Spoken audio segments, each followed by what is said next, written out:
les limites autour de la montagne et s'enfuit là. Et l'Éternel lui dit, va, descends, puis tu monteras, toi et Aaron avec toi. Mais que les sacrificateurs et le peuple ne fassent pas émission pour monter vers l'Éternel, de peur qu'il ne les frappe. Moïse donc descendit vers le peuple et il leur dit. Alors, verset 25. Moïse descendit vers le peuple et leur dit ces choses. Amen. Voici donc notre texte que nous sommes en train de structurer depuis les dimanches. Ça fait qu'aujourd'hui, 3e dimanche ou 4e dimanche, je ne sais plus. Et ce texte là tellement est riche. Hein, on est encore dessus parce qu'il y a beaucoup d'autres choses que nous découvrons chaque fois dans ce texte. Amen. Voilà.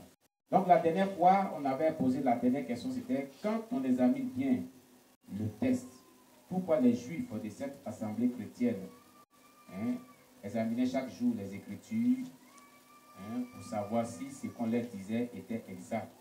On avait fait appel à Actes des Apôtres, chapitre 16, verset 11. Et on avait dit, c'était pour détecter ce qui était hérétique dans les prédications, enseignements et exhortations que leur apportaient Paul et Silas. 2. C'était pour ne pas que le peuple, dans toute son entièreté, puisse accepter de tels messages qui ne sont pas en harmonie avec la vérité des Saintes Écritures, du fait que ce sont des messages d'hérésie. 3. C'était pour demeurer dans la sainte doctrine que leur avait laissé Jésus-Christ, la pierre angulaire et la doctrine des apôtres sur laquelle leur foi chrétienne a été bâtie pour le bien-être chrétien et le salut de leur âme, selon ce qui est dit dans Éphésiens 2, verset 20. Je voulais qu'on lit Éphésiens 2, verset 20. Lisons Éphésiens chapitre 2, verset 20.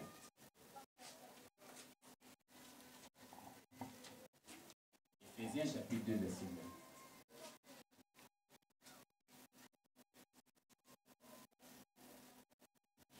Oui, quelqu'un pour lire Éphésiens chapitre 2, verset 20.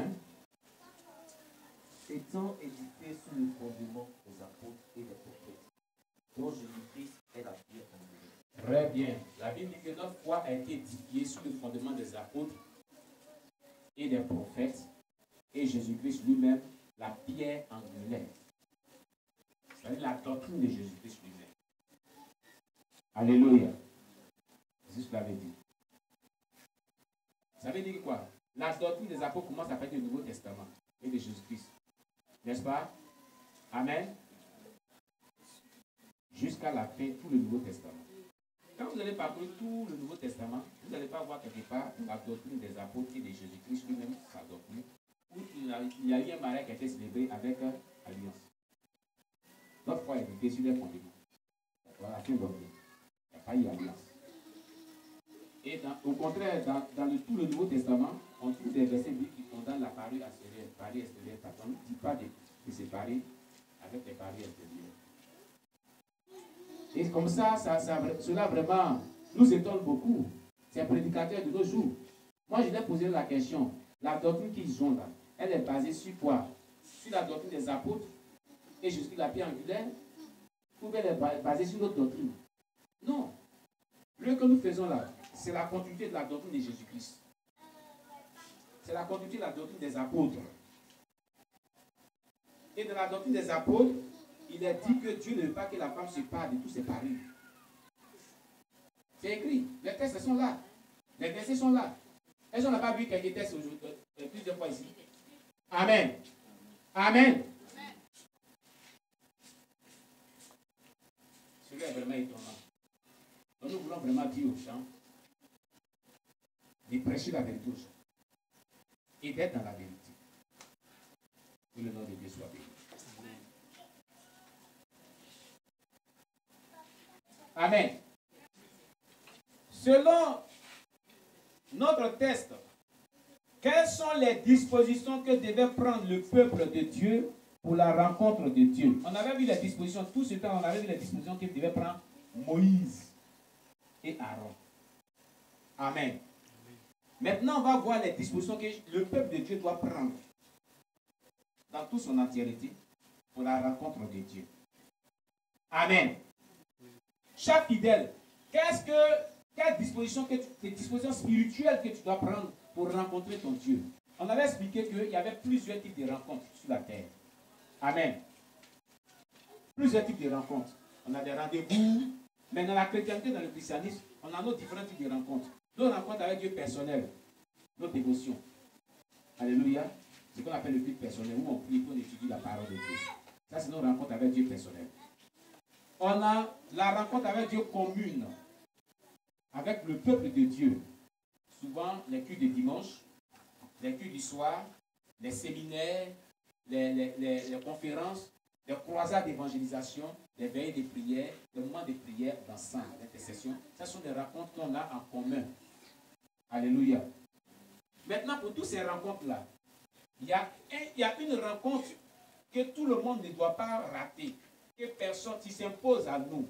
La rencontre finale, qui est le jour que tu vas mourir, quand tu vas rencontrer Dieu après la mort. Ça, personne, qui tu sois païen, qui tu sois chrétien, tout le monde doit rencontrer Dieu pour être jugé. Alléluia. C'est un rendez-vous, une rencontre qui est, en tout cas, incontournable. Alléluia. Donc, pour toutes ces rencontres-là, y compris ce rendez-vous qui est incontournable, cette rencontre-là, chaque être humain devait se préparer pour rencontrer Dieu. Alléluia. Donc ici, dans ce cas d'espèce, il est dit Dieu devait venir sur le mont de Sinaï. Sur le mont Sinaï pour rencontrer le peuple. Donc, Dieu avait donné des instructions à Moïse pour que le peuple se prépare, prenne des dispositions spirituelles pour rencontrer Dieu. Alléluia. Ce sont ces dispositions spirituelles selon ce texte que nous allons voir ensemble. Et c'est pour ça qu'on pose la question de savoir, selon ce texte que nous sommes en train d'étudier, quelles étaient les dispositions que le peuple de Dieu devait prendre pour rencontrer Dieu sur le mont Sinaï. Et on va voir aujourd'hui, si ces mêmes dispositions, nous pouvons les prendre pour la rencontre de Dieu chaque fois que nous devons rencontrer Dieu. Ou bien, qu'est-ce qui a changé de nos jours, de ces dispositions et de nos dispositions de nos jours? Qu'est-ce que nous devons faire chaque fois qu'on doit rencontrer Dieu? Et pour la rencontre de Dieu finale, qu'est-ce que nous devons faire? C'est tout ça qu'on va parler aujourd'hui. Alléluia. Que Dieu nous bénisse. Gloire à Jésus-Christ. Alors, la question est posée. Selon notre texte, quelles sont les dispositions que devait prendre le peuple de Dieu pour la rencontre de Dieu? Qui peut répondre?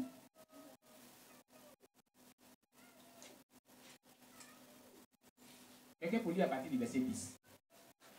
Pour vous aider, quelqu'un peut lire à partir du verset 10.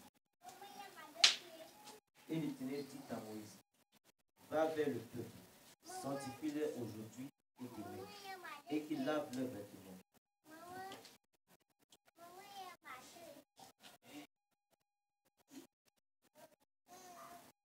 Et qu'ils soient prêts pour le troisième jour. Car le troisième jour, l'Éternel descendra à la vue de tout le peuple sur la montagne de Sinaï. On a dit quoi? Qu'ils soient prêts. Qu'ils soient prêts pour le troisième jour, n'est-ce pas?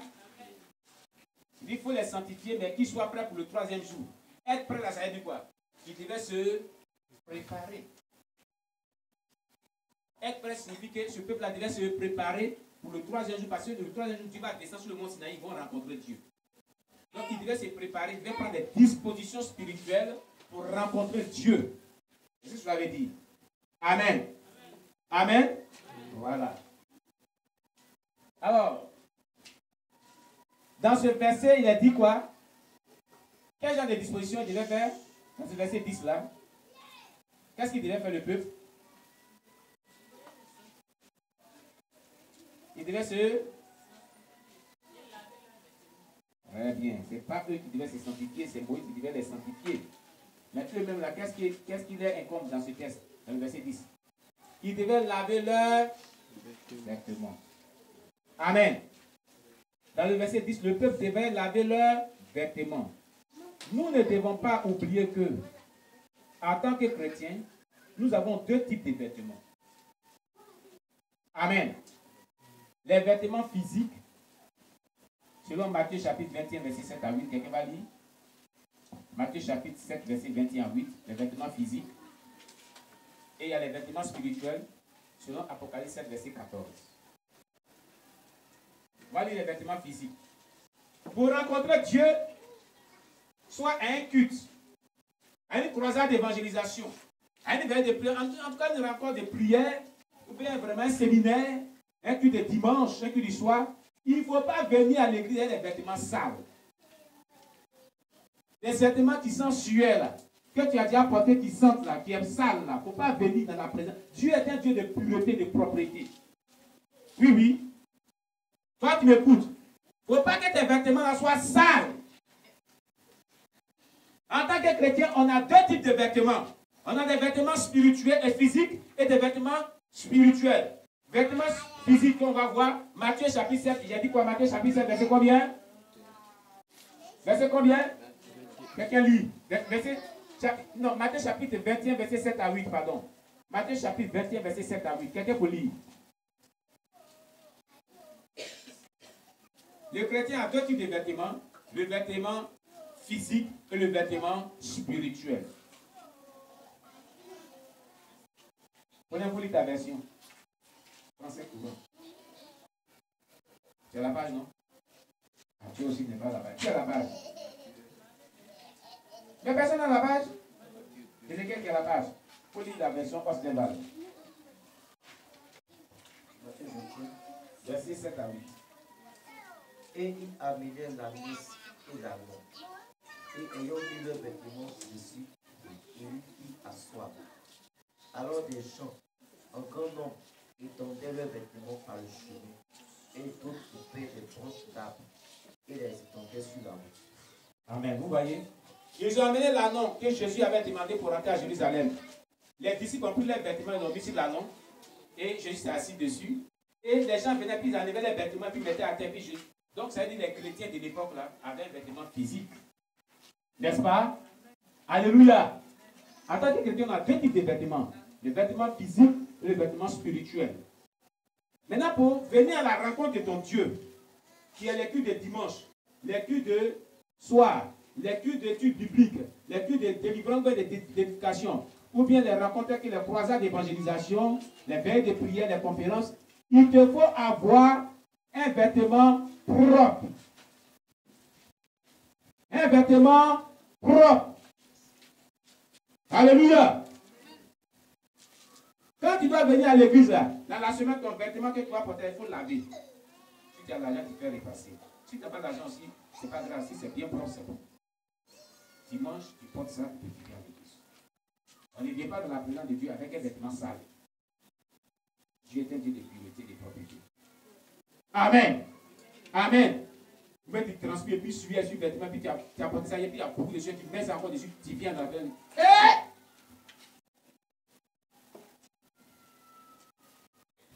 Amen. C'est pas bon. En tant que chrétien, on a un autre vêtement, un vêtement spirituel. Apocalypse 16, verset 14. On va lire. Apocalypse chapitre 16, verset 14. On a un vêtement spirituel que nous devons aussi prêter et préparer, disons, pour la rencontre de notre Dieu.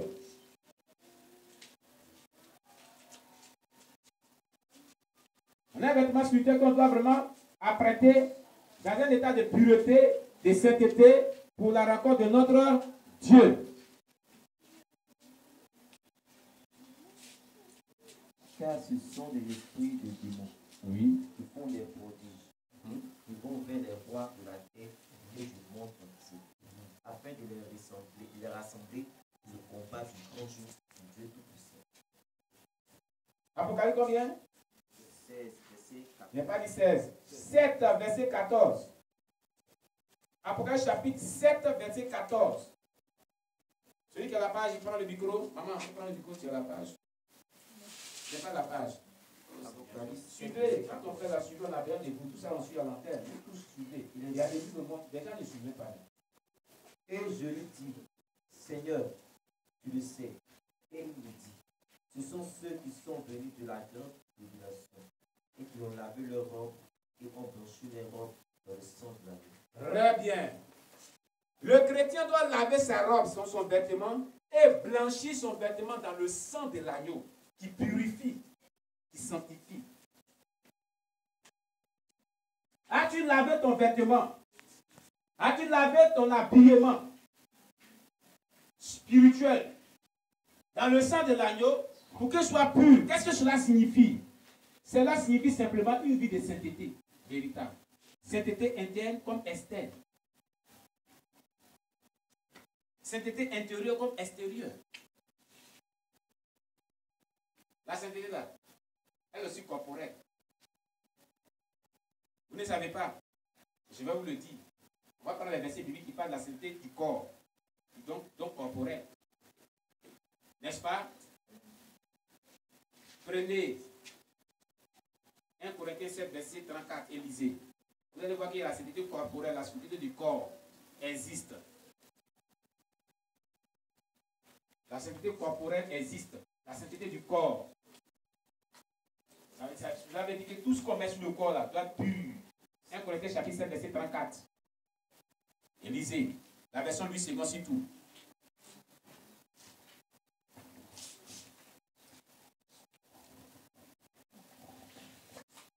1 Corinthiens chapitre 7, verset 34, il est écrit: il y a de même une différence entre la femme et la vierge. Celle qui n'est pas mariée s'inquiète des choses du Seigneur, afin d'être sainte du corps et d'esprit. Très bien, ça me suffit. Celle qui n'est pas mariée, la vierge, elle s'inquiète des choses du Seigneur pour quel but? Pour être sainte de corps et d'esprit. Pour que son corps soit saint, son esprit soit saint. Donc il y a la sainteté du corps et d'esprit. Donc la sainteté là, elle est interne. Elle est externe. Pourquoi? Parce que l'homme pêche de deux manières. L'homme pêche de manière interne et de manière externe. Elle est de manière visible aux yeux de tout le monde et de manière interne que Dieu se connaît. Les péchés internes, je vais vraiment les mentionner. La haine dans ton cœur, est-ce que nous on connaît? Les mauvaises pensées, est-ce que nous on connaît cela? Les murmures dans ton cœur, est-ce que nous on connaît? Amen. Les péchés externes. La convoitise des yeux. On voit, non? Hein? Amen. Tu convoites le bien matériel de ton frère. Ou bien tu convoites la femme de ton frère. Mais si une femme est habillée de manière décente, viens dire la fille. Si elle est habillée comme ça, on peut la convoiter. On peut la convoiter. Hein? Non. Maintenant, quand même, mini-jupe. Même collant, collé, plaqué, ciré. Et puis un épaisseur. Puis maquillage, crayon dans les cheveux. Et puis faux cils, et puis faux ongles. Comme une diablesse. Et puis, elle n'a qu'à passer. Elle n'a qu'à passer. Et tout le monde ne va pas la combattre. D'ailleurs, on va la combattre. Est-ce que là, il y a une certitude de corps? Non. C'est une réalité. Il y a des faits de certitude de corps. Maintenant, vous, les gens qui s'appuient et puis qui sont chrétiens, il y a des faux cils, faux ongles, et puis épaisseur, et puis mini-jupe, et puis chose, comment dirais-je, collant, et au talon là. Je vais vous poser une question. Les prostituées qui sont dans les boîtes de nuit, ça ne s'habille pas comme ça. Non, non. On est dans la vérité, hein. Est-ce que ces prostituées ne s'habillent pas comme ça? Quelle est la différence entre toi qui t'habilles comme ça là, et puis ces prostituées? Tu mets faux cils, prostituée met faux cils. Tu mets faux ongles, prostituée met faux ongles. Tu portes mini-jupe, prostituée porte mini-jupe. Tu mets rouge à lèvres, prostituée met aussi. Ah! Tu es chrétien, ouais, tu es prostituée. Aïe! C'est ça qui est la vérité. C'est ça qui est la vérité. Tu peux coller, c'est un peu tu marches dans les rues. Prostituée fait aussi. C'est qu'elle dit là, c'est faux. Non, dis-moi au moins si c'est faux. Quelqu'un me dit que c'est faux. Allez dans les allez à la rue Princesse, vous allez les voir. Rue Princesse, c'est long même. Allez, vous prenez la rue de Garayo, la rue Princesse de Gaïwa. Il pourrait dire non. Hier, il partait à Jumia pour la commande de la caméra numérique là. Il faut passer par la pharmacie de Garayo là. Il est rentré par le nouveau goudron là. Hein? C'est là, il y a vu bien clair les maquis qui nous appellent allons à Kaïwara. Mais j'ai regretté de regarder la déventure du maquis. De ces posters de prostituées nues. Il a dit, Seigneur, sanctifie mes yeux. Délivre-moi de ces images diaboliques, sataniques, envoûtantes.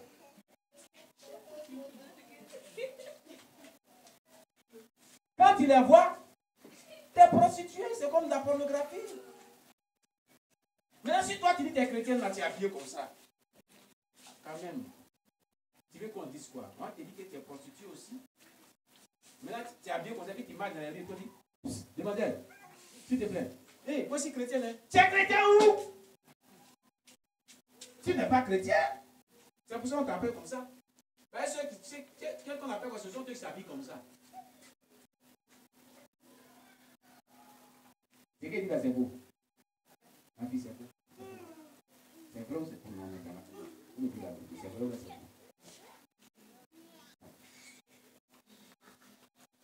Amen. Il faut qu'il y ait une différence entre toi et les païens. Dans ta conduite, dans ton habit. On a vu tout à l'heure dans le commentaire de Anoté, quand on a interprété 1 Pierre 3, là. C'est la conduite de la femme. Conduite. Donc quand tu as vu quoi, c'est une conduite. Tu prouves que tu es d'une mauvaise moralité. Tu n'es pas d'une bonne moralité. Et ces prédicateurs qui sont contre le dépouillement dans l'église, les femmes et les jeunes filles s'habillent comme ça. Mais non, allez à l'essentiel. Je ne regarde pas tout ça là. Viens sur le cœur. Le cœur. Viens sur le cœur. Si Dieu parle de la sainteté du corps, qu'on vient de voir, c'est que Dieu regarde tout ça. Amen, amen. Amen. Dieu regarde tout ça. Il tient compte de tout ça. Pour nous juger des. Donc la sainteté là, elle est externe comme elle est interne. La sainteté du corps est la sainteté de notre âme, de notre esprit. Amen. Prenez 1 Thessaloniciens chapitre 5, verset 23. 1 Thessaloniciens chapitre 5, verset 23, pour parler toujours de la sainteté du corps. Vous allez voir qu'il y a la sainteté du corps. Chapitre 5, verset 23. 1 Thessaloniciens chapitre 5, verset 23. Oui, maman a trouvé. 1 Thessaloniciens 5, chapitre 23. Il est écrit: que le Dieu de paix vous sanctifie lui-même tout entier, et que tout votre être, l'esprit, l'âme et le corps soient conservés irrépréhensibles lors de l'avènement de notre Seigneur Jésus-Christ. Il a dit, lorsque Jésus va revenir là, que ton corps, ton âme, ton esprit soient conservés irréprochables. Irrépréhensible veut dire irréprochable. Irréprochable. Maintenant, vous qui êtes des prédicateurs, là, je me demande comment vous comprenez ce texte-là et vous permettez que dans vos assemblées, on porte des mini-jupes pour séduire les hommes. Vous ne voyez pas cet évangile, ce passage de la Bible aussi? Oui, oui. Est-ce que les gens ne voient pas clair? Et vous, les soeurs qui portez ces genres de choses, vos prédicateurs vous induisent en erreur. Vous serez surprise. On dit lorsqu'il va revenir là, que ton corps là soit irrépréhensible.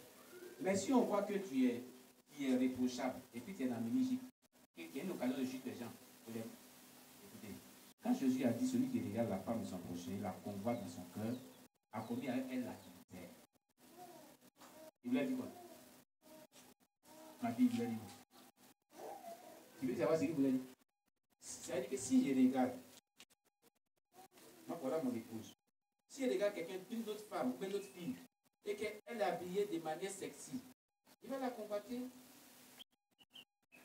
Est-ce qu'il n'y a pas convoitise là? Quand il y a sexy, il n'y a pas convoitise. Quand il y a habillement sexy, il n'y a pas convoitise.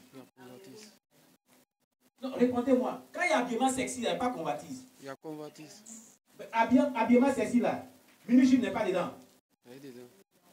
Hein? Non, répondez-moi quand même. Amen, amen. Ça Et dans les églises, ministre est rempli. Mais on dit, on n'a pas permis d'ouvrir dessus. Je ne m'éterai jamais. Une fois que Dieu me donnera l'occasion de parler de Dieu. Alléluia. Et donc, quand la personne a porté les ministres, ils vont la convoiter. Ils vont la convoiter. Et en la convoitant, ils commettent un adultère dans leur cœur. Donc, toi, tu as apporté le ministre. Si plusieurs personnes te regardent, tu deviens une prostituée dans l'esprit des gens, dans le cœur des gens. Ils couchent avec toi, tout le monde couche avec toi. C'est un péché. Jésus a dit, c'est pas seulement quand tu prends la femme de ton prochain qui va dans l'hôtel, mais dit quand tu la convoites, c'est la même chose. C'est ce qu'il voulait dire. C'est la même chose.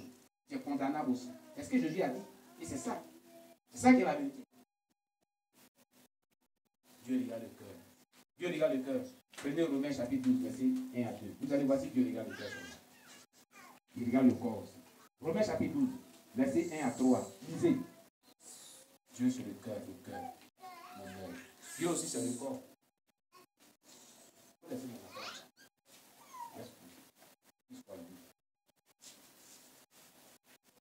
Amen. Oui, maman, vas-y. Romains chapitre 12, verset 3. Verset 1 à 3. Verset 1 à 3. Je vous exhorte donc, frères, par la compassion de Dieu, à offrir vos corps comme un sacrifice vivant, saint, agréable à Dieu, ce qui sera de votre part un culte raisonnable. C'est bon, mais ça le suffit. Est-ce qu'on a dit d'offrir vos cœurs ici? Hein? On a dit à offrir vos cœurs ici. Dieu c'est le cœur, c'est le cœur. Dieu dit offre ton corps aussi. Donc Dieu aussi le corps de l'homme là. Ça le préoccupe aussi beaucoup. Amen. Amen. Amen. Dieu nous bénisse. Donc la sainteté là, elle est extérieure comme intérieure. La sainteté du corps, c'est ça qui est prouvé ici. Comme un sacrifice saint, agréable à Dieu. Ce qui est raisonnable. C'est pas moi qui ai dit la Bible, hein. Les textes sont là. Et les gens se prostituent. Ils mènent une vie perverse, débauchée. Quand on dit non, n'en parlez pas, allez seulement à l'essentiel, parler de cœur. Dieu c'est le cœur. Dieu c'est le corps aussi. Voilà. Dieu c'est pas le cœur seulement, il n'est pas du désordre. Il n'est pas Dieu du désordre. Dieu nous bénisse. Comment nos vêtements doivent être avant la rencontre de notre Seigneur Jésus-Christ. Que ce soit les vêtements spirituels comme physiques, nos vêtements doivent être propres. Alléluia. Doivent être propres, purs. Laver ces vêtements dont on parle dans le livre d'Apocalypse, ça veut dire que c'est sanctifié, se purifier, vivre une vie qui est harmonieuse avec la parole de Dieu, se repentir de tout péché et vraiment être obéissant à la parole de Dieu. C'est ça. C'est ça, laver ses vêtements dans le sang de l'agneau. Amen, amen. Le peuple devait être prêt. Dans le verset 11, il dit. Cela signifie quoi? Qu'est-ce qui signifie être prêt pour rencontrer le Seigneur Jésus-Christ? Il a dit tout à l'heure. C'est le lieu de préciser qu'il y a plusieurs types de rencontres. On a bien dit cela. Alléluia. Amen. Voilà. Cela signifie se sanctifier, c'est tout. Est-ce que tu es prêt? Toi, tu m'écoutes. Si la trompette sonnait maintenant, est-ce que tu es prêt à être sauvé? Amen. Est-ce que tu es prêt? On va voir être prêt selon Éphésiens 2, verset 27. C'est ce que signifie être prêt, selon Éphésiens chapitre 2, verset 27. Être prêt selon Éphésiens chapitre 2, verset 27. C'est ce que signifie être prêt, selon Éphésiens chapitre 2, verset 27.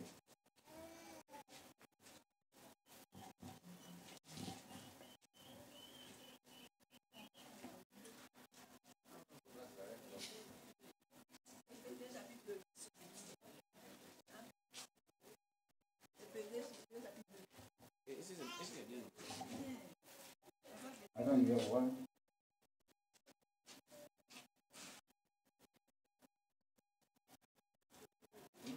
Donc, Éphésiens 5, pardon. Éphésiens chapitre 5. Oh Seigneur, autant pour moi. Être prêt selon Éphésiens chapitre 5, verset 27. 27. Je lis la parole de Dieu. Afin de faire paraître devant lui cette église glorieuse, sans tache, ni rite, ni rien de semblable, mais sainte et irrépréhensible. Très bien. Dieu, Jésus-Christ et les hommes de Dieu vont faire paraître devant Dieu une église glorieuse, sans tache. Vous connaissez ce qu'on appelle la tacheté? Quand il y a tache qui habite blanc là, c'est quoi? La saleté. Hein? La saleté. Sans tache, ni ride, ni rien de semblable, mais sainte et irrépréhensible. Être prêt là, cela veut dire, nous devons paraître devant Dieu dans la gloire de Dieu. Nous devons être sans tache. Nos vêtements là doivent être sans tache. Notre vie ne doit pas être tachetée. Nous devons être ni rides. Nous devons être. Il ne doit pas être quelque chose qui va nous comparer à la sainteté en quelque sorte. Rien de semblable. Mais nous devons être saints et irrépréhensibles. On ne doit pas trouver des reproches dans nos vies. Personne ne doit nous reprocher quoi que ce soit. Voilà comment on est prêt pour rencontrer Jésus-Christ. Si tu ne remplis pas ces conditions, tu n'es pas prêt. Quand la ton va sonner, tu vas aller en enfer. Ça va sonner. Si on te reproche des choses, Maranatha! Là, c'est que vous avez fait. Jésus a dit que nous sommes restés depuis longtemps. On dit Maranatha, quand Jésus revient, pour que vous levez la main, vous êtes lourd. On acclame le Seigneur Jésus-Christ. Comment être prêt pour la rencontre de Jésus-Christ? Cela est exprimé dans Éphésiens 5, verset 27. Nous devons être une église sainte, sans tache ni ride. Rien de semblable. Irrépréhensible. Vous l'avez vu, non? C'est pas ce qui est écrit. C'est pas ce qui est écrit. C'est Dieu qui parle comme ça là. C'est lui, on dit que non, que Dieu est tellement amour. Qu'est-ce qu'il va regarder tout ça là? Dieu, c'est le cœur. Oui, mais dis-moi comment eux lisent la Bible aussi. Ceux qui parlent comme ça. Amen. Ceci se résume à une vie de sanctification sans laquelle nul ne verra Dieu. Selon Hébreux 12, verset 14. Quelqu'un nous lit Hébreux 12, verset 14. Ce qu'on vient de voir dans Éphésiens 5, verset 27 se résume à Hébreux 12, verset 14. Ce que nous venons de voir dans Éphésiens 5, verset 27 se résume en Hébreux 12, verset 14.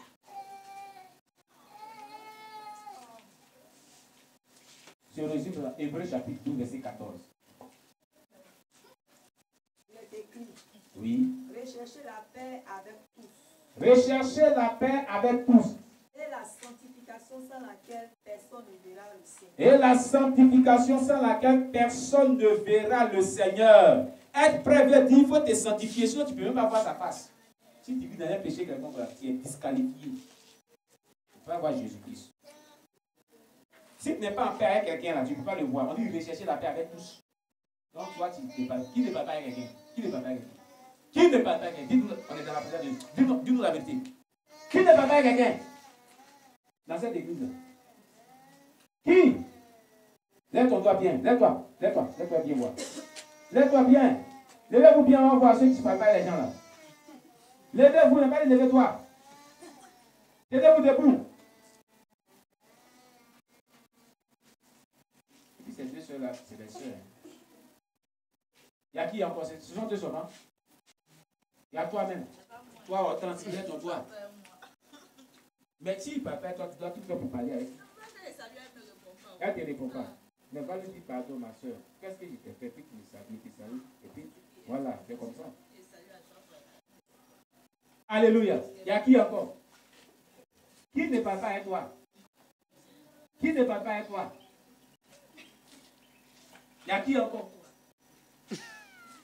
On dit rechercher la paix avec tous. C'est pas ce qu'il a dit? Et la sanctification sans laquelle nul. Donc c'est deux choses qu'il faut rechercher pour voir le Seigneur. Rechercher la paix avec tous. Ça fait première des choses. Donc s'il n'y a pas la paix entre quelqu'un qui est disqualifié, tu vas voir le Seigneur. Tu vas aller en enfer. Ah, c'est ce qu'il a dit. C'est pas moi qui ai écrit la Bible. Vous ne comprenez pas ça? Il dit rechercher la paix avec tous et la sanctification. Donc ça veut dire deux choses différentes. Il y a la sanctification et il y a la paix que tu dois rechercher. Même si tu n'es pas en paix avec quelqu'un qui n'est pas paix avec toi, tu es disqualifié, tu ne peux pas aller au ciel, tu ne vas pas avoir le Seigneur ne se trouve pas en paix, il se trouve au ciel. Est-ce que le Seigneur se trouve en paix? On dit ça, c'est deux choses, tu ne peux pas voir le Seigneur. Quand tu vas mourir, tu ne vas pas le voir. Tu vas voir quoi? Si tu ne vois pas le Seigneur, tu vas voir qui? Hein? Non, dites-moi, si tu ne vois pas le Seigneur, tu vas voir qui? Si tu ne vois pas le Seigneur, tu vas voir qui? Ma fille, quand on ne voit pas le Seigneur, on va voir qui? On voit le diable, et puis le diable se trouve en enfer. En enfer. Vous êtes avec qui? Ceux avec qui vous ne parlez pas, faites tout pour aller parler avec.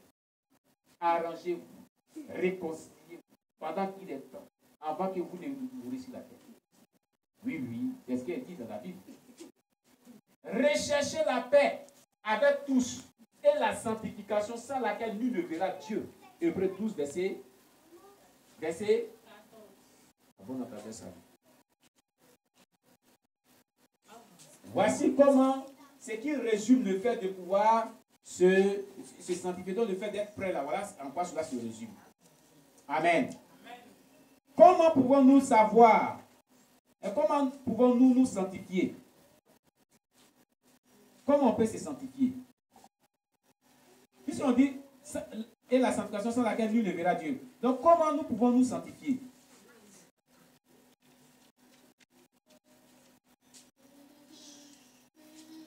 Comment pouvons-nous être sanctifiés? Tu peux nous dire comment on se sanctifie? Comment l'homme se sanctifie pour voir le Seigneur? Tu peux savoir. Tu peux nous dire cela. Personne? Bon, prenez 2 Corinthiens 7, verset 1. Cela nous est expliqué dans 2 Corinthiens 7, verset 1. La Bible nous explique comment nous pouvons nous sanctifier. 2 Corinthiens chapitre 7, verset 1.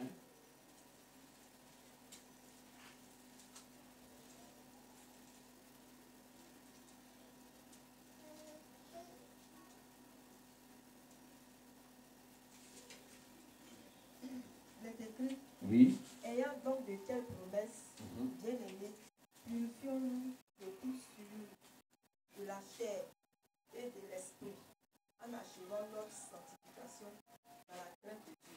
Ah. Est-ce qu'on dit que c'est Dieu qui va te sanctifier? Qui va achever ta sanctification? Ici, on dit quoi? Qui doit se purifier? Qui doit se sanctifier ici? Hein? C'est nous-mêmes. On dit tu vas achever ta sanctification comment? Dans quoi? Dans la crainte de Dieu.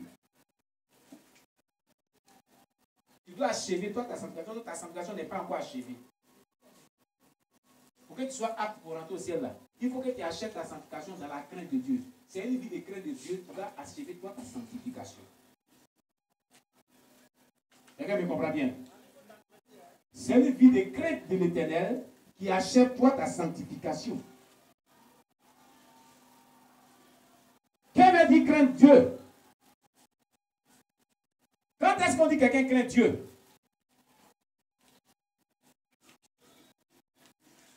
Tu peux me répondre. Quand est-ce qu'on dit quelqu'un craint Dieu? Et qui veut dire craindre Dieu? Amen, amen. Si on vous demandait la crainte de Dieu, c'est quoi? Vous partez à l'église toujours là. Un parent dit, il veut aller dans ton église, mais la crainte de Dieu, ça dit quoi? Vous parlez. Qu'est-ce que tu vas lui dire? Si un parent te trouvait dit qu'il craint la crainte de Dieu, ça veut dire quoi?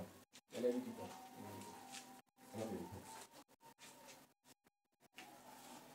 Tu me regardes, tu vas parler.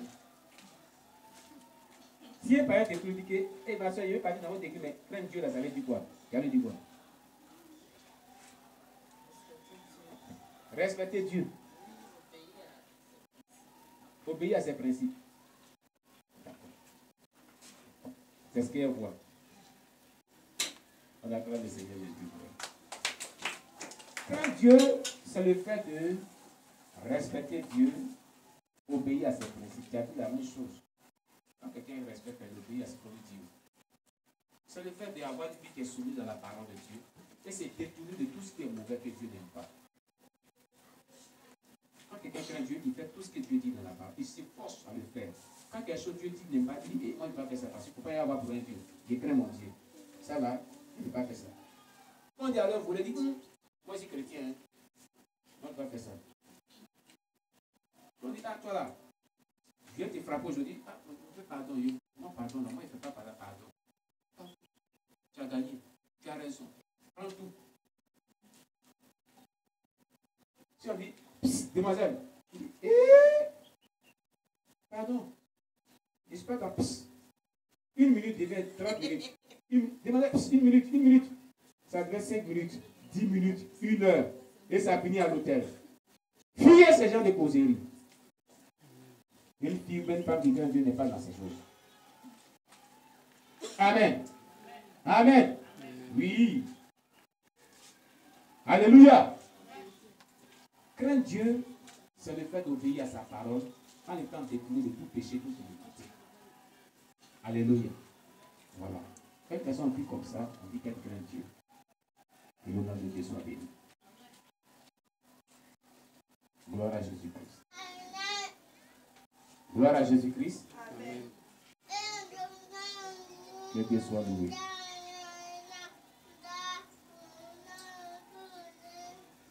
Étant vivant sur la terre, dans notre vie spirituelle, chaque membre du corps de Christ a ses limites selon la dimension spirituelle. Alléluia. Nous avons des limites selon notre dimension spirituelle. Moïse, à cause de sa bonne relation qu'il avait avec Dieu, lui a permis de bénéficier de cette grâce exceptionnelle, car Dieu l'a appelé sur le sommet de la montagne où il était descendu. Selon le verset 19 à 20. On va lire le verset 19 à 20. Exode chapitre 19, verset 19 à 20.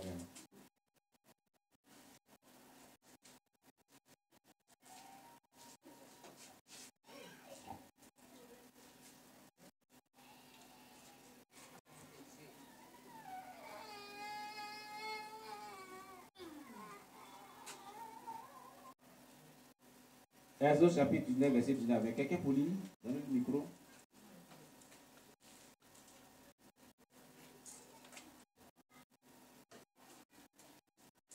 Alléluia. Et le son de la trompette allait se renforçant de plus en plus. Moïse parlait et Dieu lui répondait par une voix. L'Éternel descendit donc sur le mont Sinaï, au sommet de la montagne. Et l'Éternel appela Moïse au sommet de la montagne, et Moïse y monta. Et l'Éternel dit à Moïse, descends, somme le peuple de le point fait éruption vers l'Éternel, pour voir, de peur qu'un grand nombre d'entre eux ne périssent. Et même que les sacrificateurs qui s'approchent de l'Éternel se sanctifient, de fait que l'Éternel leur frappe. Et Moïse dit à l'Éternel, le peuple ne peut monter vers le mont Sinaï, car tu nous en as fait sommation, en disant, fixe tes limites autour de la montagne et sanctifie-la.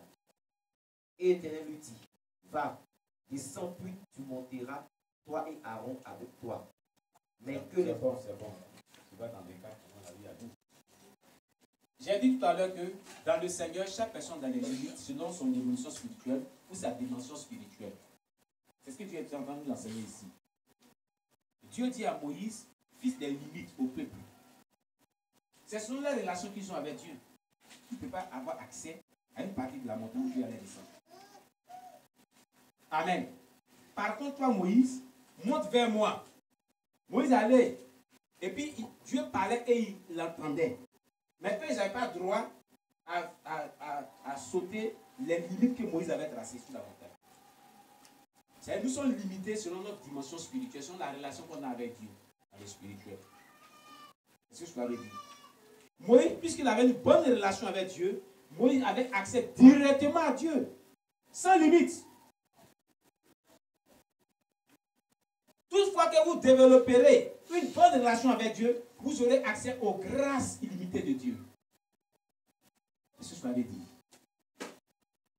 Celui qui a une très bonne relation avec Dieu, il a accès à la faveur de Dieu. Moïse était favorisé par rapport à ce peuple-là. Mais les autres sacrificateurs, les autres serviteurs de Dieu n'avaient pas cette faveur que Moïse avait eue. Ils n'avaient pas ce privilège que Moïse avait eu.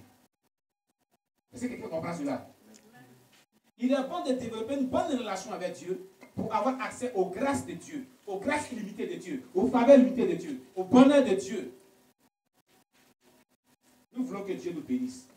Nous voulons que Dieu nous utilise puissamment. Nous voulons avoir certaines choses de la part de Dieu. Mais nous ne voulons pas développer une bonne relation avec Dieu. Une bonne relation se développe lorsqu'on a une vie soumise à la parole de Dieu et lorsqu'on est obéissant au Saint-Esprit. C'est tout. Amen, amen. Voulez-vous que Dieu vous bénisse? Voulez-vous que Dieu vous accorde ce que votre cœur désire? Voulez-vous vraiment, dans n'importe quel moment de votre vie, avoir la faveur de Dieu et la grâce de Dieu sur vos vies? Développer une vie qui est soumise à la parole de Dieu et une vie qui est soumise au Saint-Esprit. Vous aurez accès à la grâce de Dieu illimitée. Vous aurez accès à la faveur de Dieu illimitée, au bonheur et à la protection divine et au salut. Tout ce que vous désirez, là, Dieu va vous accorder. Amen. Mais lorsqu'on donne des enseignements, lorsqu'on prêche dans vos églises, lorsqu'on prêche dans cette église, lorsque vous-même vous lisez la Bible personnellement, vous découvrez les choses qui parlent de votre vie, que vous devez changer, vous ne les changez pas. Comment est-ce que la grâce de Dieu sera sur vos vies? Comment est-ce que la faveur de Dieu sera sur vos vies? Comment est-ce que vous serez bénis? Comment est-ce que vous serez approuvé de Dieu? C'est impossible. C'est impossible. Vous comprenez bien la parole de Dieu, mais vous ne la mettez pas en pratique. Comment est-ce que vous allez rentrer dans les bénédictions que vous recherchez à Dieu? C'est impossible. Quelqu'un vient nommer, Dieu il fait grâce à qui il veut. Mais tu dis, qui il veut. Qu'est-ce qu'il faut que toi vas te faire grâce? Tu connais qui il veut? Tu es dans le cas de Dieu pour savoir qui il veut. La Bible dit que la grâce est trompeuse. C'est écrit dans le livre du prophète. La grâce, elle est trompeuse. Amen. Donc, pour ne pas être surpris, vaut mieux ne pas, cher bien-aimé, désobéir la parole de Dieu, mais plutôt obéir la parole de Dieu et obéir au Saint-Esprit. Gloire à Jésus-Christ. Dieu est un Dieu puissant. Et il aime le peuple qui l'obéit. Amen. Par contre, on vient de parler de ça. Nous allons comparer.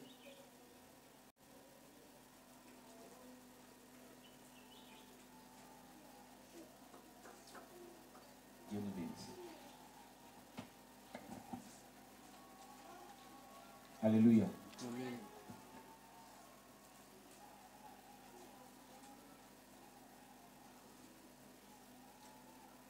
La prochaine fois, on va voir la suite. Dans les dispositions que devait prendre le peuple, Moïse dit au peuple, dans le verset 15. Quelqu'un va lire le verset 15. Et la prochaine fois, on va parler de ça. Verset 15. Et il leur dit, soyez prêts dans 3 jours. Ne vous approchez point de vos femmes. Amen. On parlera. Que veut dire ne vous approchez pas de vos femmes? Et pourquoi Dieu disait, dans la disposition de sanctification qu'il a demandé là, pourquoi il ne devait pas s'approcher de vos femmes? Est-ce que je l'avais dit? Est-ce à dire que la femme est impure? Elle est souillée? Pour aller à la rencontre de Dieu, Dieu dit, soyez prêts dans 3 jours, mais ne vous approchez pas de vos femmes. Vous les hommes. Ce que je l'avais dit, on va expliquer cela, on expliquera cela le dimanche prochain. Par la grâce de Dieu. Selon que nous fera comprendre. Est-ce que ces mêmes dispositions aussi sont prises aussi de nos jours pour la rencontre du Seigneur? On verra ça aussi. Amen. Amen. Dieu nous bénisse. On acclame le Seigneur Jésus. Amen. Alors, très bien aimé. Y a-t-il une question de compréhension? Qu'est-ce que tu n'as pas compris? Dans tout ce que nous venons de voir, qu'est-ce que tu n'as pas compris?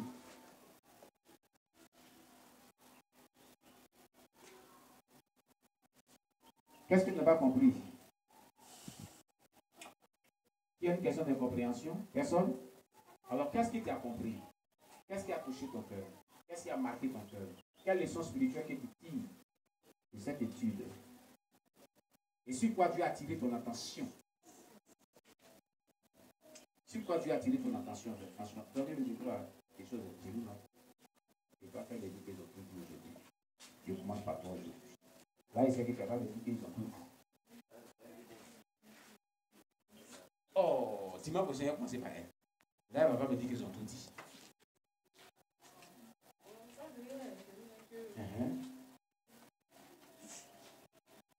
On l'a déjà vu, non? Ils n'ont pas encore dit quelque chose. Là, tu vas nous dire aujourd'hui. C'est la grâce est trompeuse. C'est ça qui t'a marqué. Parce que chez toi, Dieu fait grâce à qui veut. Tu es siégé avec des grâces. La Bible dit. La grâce, elle est trompeuse.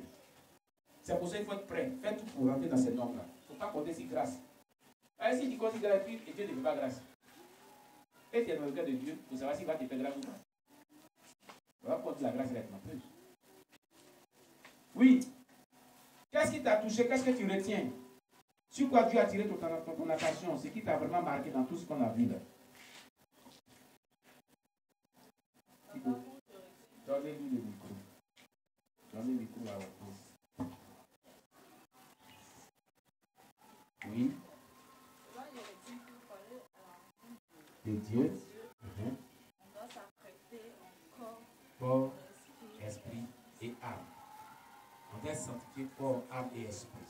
Amen. Ça, c'est très bien dit. On a parlé de ça, la sainteté de corps, âme et esprit, dans le 1 Thessaloniciens 5, verset 23. Oui, ça l'a beaucoup marqué.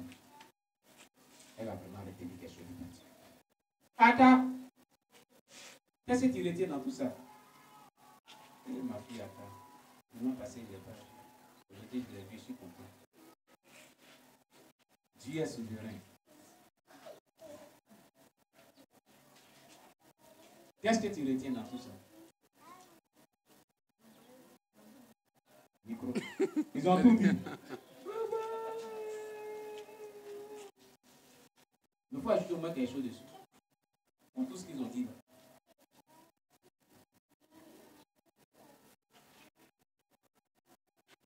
Pas actionner ton micro. Oui.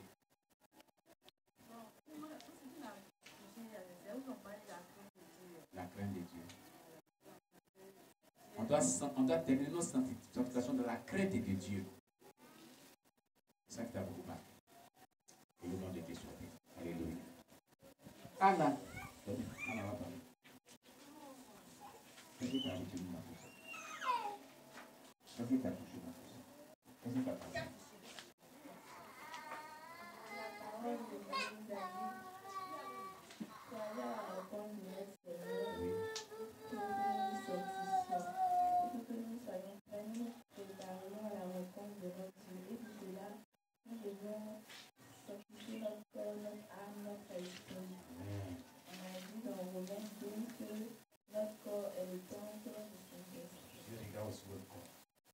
Amen.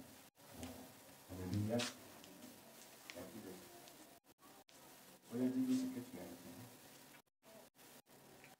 Ce que tu as retenu, quoi. Ce qui t'a marqué. Sur quoi tu as attiré ton attention. C'est que vous avez donné en conclusion que notre récompense est fonction du niveau de notre relation avec lui. Très bien. Notre récompense est en fonction de ce que nous avons un niveau spirituel. C'est selon ta relation avec Dieu que Dieu te récompense. Amen. C'est ça. Tu dis que non, toi tu veux t'utiliser comme Dieu a utilisé Moïse puissamment. Mais tu sais que Moïse a gêné 40 jours 2 fois. Hein? Moïse. Et puis tout ce temps, il ne veut pas sa femme. Hein? Sa femme était de l'autre côté. On n'a pas vu la fois passer là. Que j'ai dû envoyer sa femme et ses enfants. Pendant des années, il s'est consacré corps à l'esprit. Je vais t'utiliser puissamment comme Moïse. Yeah! Le prix qu'il a payé, la vie connaît.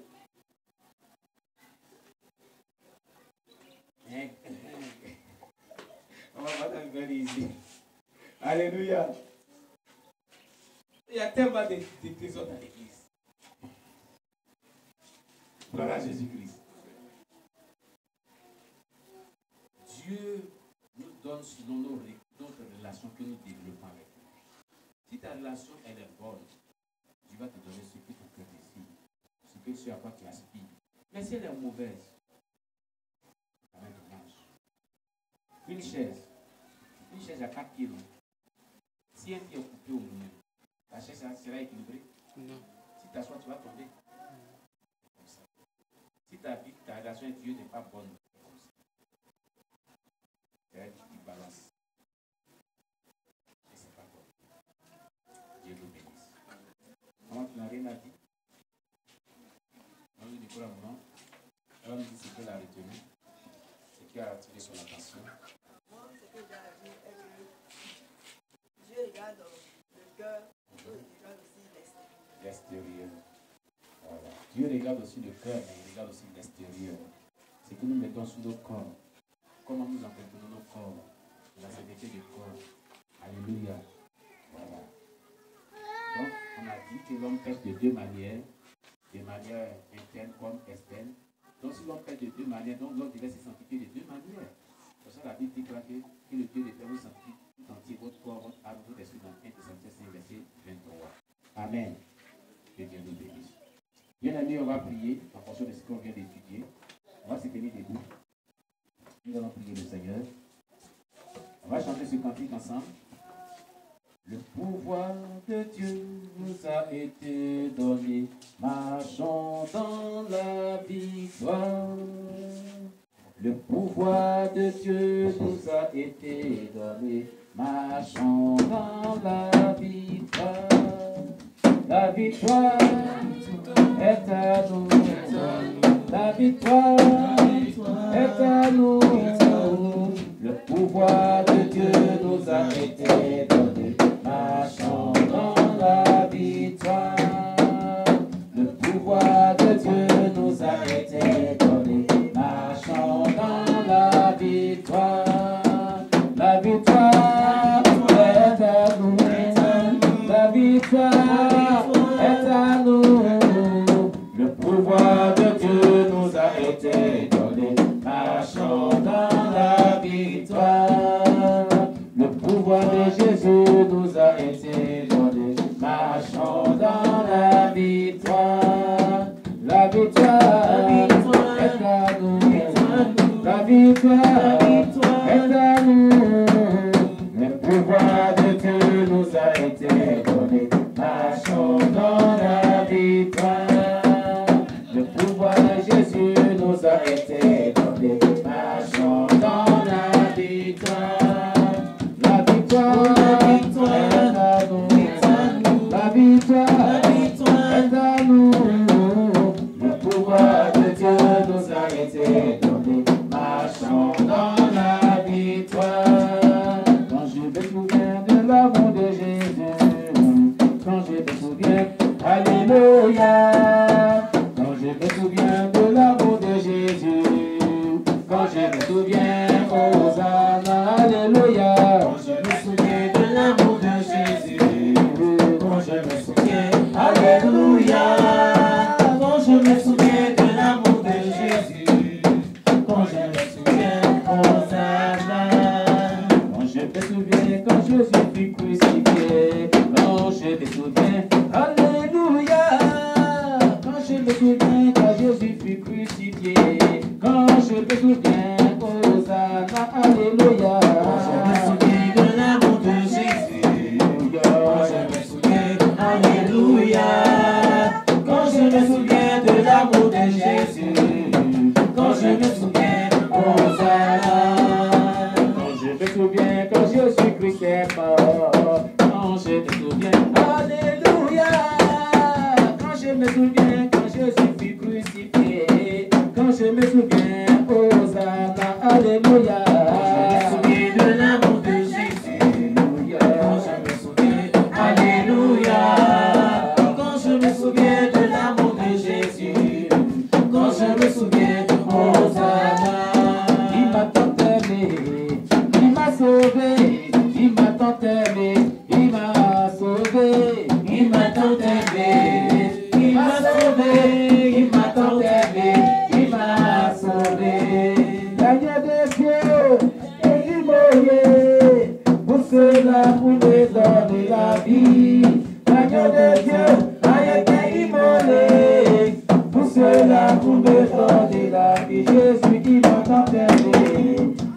sauvé, il m'a tant aimé, il m'a sauvé, il m'a tant aimé, il m'a sauvé, il m'a tant aimé, il m'a sauvé. On l'a frappé, frappé sur la croix, tout cela pour me donner la vie.